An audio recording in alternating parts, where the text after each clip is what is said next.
నేను రావడం వల్ల ఇప్పుడు ఎవరో మురళికి చెప్పేసి గవర్నమెంట్లో ఓట్లు ఏం ఏమా గవర్నమెంట్లో ఓట్లు ఏం చేయించాను మురళికి చెప్పేయచ్చు, కానీ అలా చెప్పలేదు.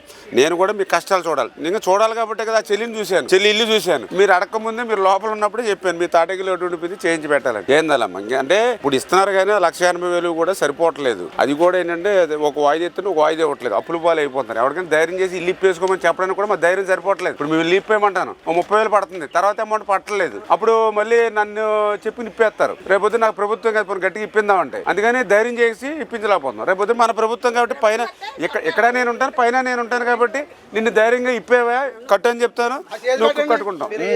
చేస్తాను అవసరం నేను 4 సిమెంట్ బత్తలు ఊర్చిగా కూడా నీకు ఇస్తాను చెల్లి ఫ్రీగా ఏమా, నేను కూడా ఇస్తాను ఏమా.